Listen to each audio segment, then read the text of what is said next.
Olá, meus amigos, e hoje nós vamos falar sobre um escândalo que nem a Globo, pasmem, conseguiu abafar. A jornalista Malu Gaspar, em plena Globo News, jogou no ventilador uma verdade que o governo Lula queria esconder. A fraude bilionária do INSS, que explodiu em 2023, bem debaixo do nariz do PT.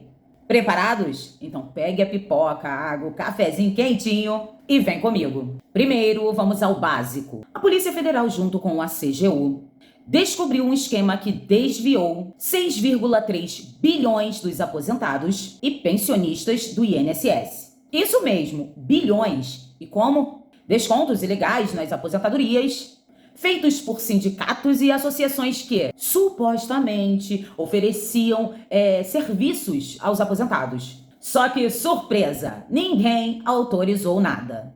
E quando esse esquema virou uma máquina de roubar? Segundo a própria Malu Gaspar, colunista da Globo, foi em 2023 que uma quadrilha entrou em ação vendendo dados pessoais de aposentados para falsificar cadastros. E quem estava no comando do país em 2023? Quero ouvir a resposta do pessoal petista que aparece aqui. Quem estava em 2023? Isso mesmo, governo do amor, governo Lully. O que acontece? Essa regulamentação inicial era uma medida provisória chamada MP 871, que foi apresentada pelo governo Jair Bolsonaro, que era uma MP bem grande. Ela não dizia respeito só aos descontos das aposentadorias, né? Ela era uma MP que visava várias medidas para controlar fraudes e corrupção no INSS. E lá no meio ela falava dessa questão dos descontos que eram feitos na folha dos aposentados, que já eram alvo de muitas denúncias de fraude. E eles previam ali, todo mundo que tiver o seu desconto feito na folha para pagar uma entidade associativa, tem que revalidar esse desconto ano a ano. Então o aposentado tinha que ir lá e dizer, se essa era a medida original, tinha que ir lá e dizer, olha, eu não confirmo, continuo filiado, quero esse desconto. E isso gerou uma discussão muito grande, uma polêmica muito grande no Congresso, porque realmente a MP tinha várias medidas que cerceavam os sindicatos em geral, e essa era uma delas. E a esquerda fez uma força-tarefa, nesse caso, para colocar emendas que acabassem com a revalidação, com a necessidade de revalidação, ou ampliassem o prazo para essa revalidação passar a ser obrigatória, ou ainda ampliasse o prazo para se colocasse a nova tecnologia. Então,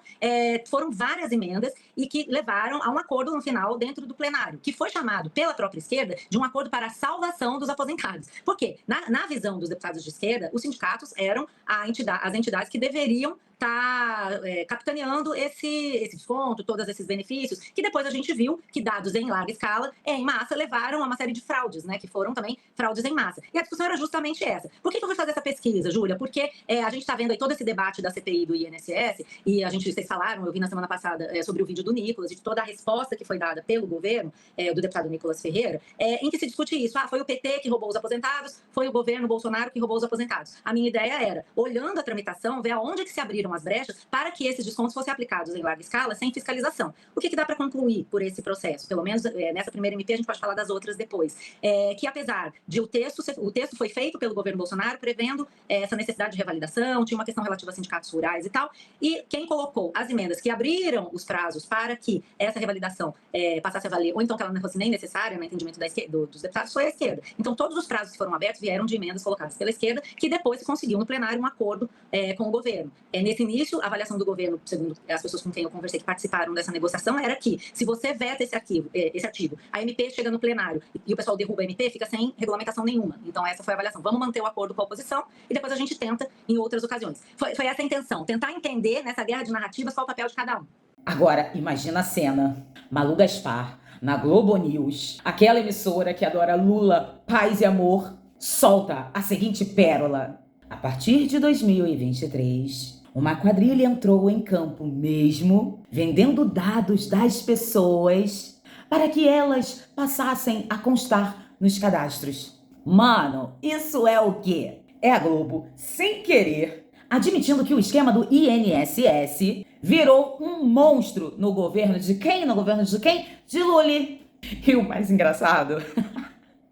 Enquanto a Malu falava, os outros jornalistas ali pareciam que tinham engolido um limão. Tipo, Malu, para! Você tá entregando o jogo. E não sou eu falando, tá? É a Polícia Federal, é a CGU e agora até a Globo confirmando. 2023 foi o ano que a coisa desandou. E quem tava no poder? Quem nomeou o presidente do INSS? Alessandro Stefanuto. que foi demitido por conta do escândalo? Isso, o Lula e o ministro Carlos Lupe, aquele que jurou que não sabia de nada. Agora, vamos ligar os pontos. A CGU já sabia de irregularidades desde 2018, mas o esquema explodiu em 2023. Vamos relembrar aqui que no governo Temer, né, foi a partir dali que as pessoas não eram mais obrigadas a pagar, né, aos sindicatos. E aí, né, quebrou o esqueminha. E como a Malu disse, né, em 2023 entrou aí uma quadrilha em campo para fazer esses esquemas dos cadastros e pegar dinheiro de aposentado. Quem deveria estar fiscalizando essa jossa toda? O INSS, que estava nas mãos de indicados do PT. Coincidência? Sei.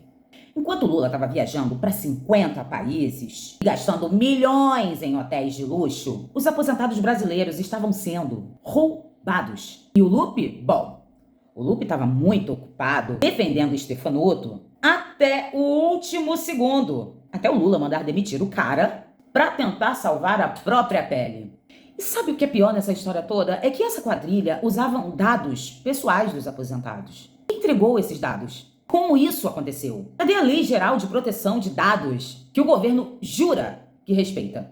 Então é isso, meus amigos. Até a Malu Gaspar, jornalista da Globo, teve que admitir: fraude no INSS virou um esquema criminoso de larga escala em 2023 no governo Lula. E agora, o que o PT vai dizer? A culpa é do Bolsonaro? Do Temer? Do Dom Pedro II? Até que, enfim, né, a Malu, né, que é uma jornalista da Globo, resolveu jogar a verdade aí para esfregar na cara daqueles que ainda se iludem com esse desgoverno. E parabéns também para o Lula, que resolveu transformar o INSS em playground de quadrilhas. E quem paga o preço? Você, eu e milhões de aposentados. Agora, se você está indignado com esse escândalo, deixa o like, se inscreva no canal e compartilha esse vídeo. A gente precisa mostrar que o Brasil não aguenta mais esse tipo de coisa. Até a próxima, meus amigos, porque na novela da Brazuela sempre tem mais, infelizmente.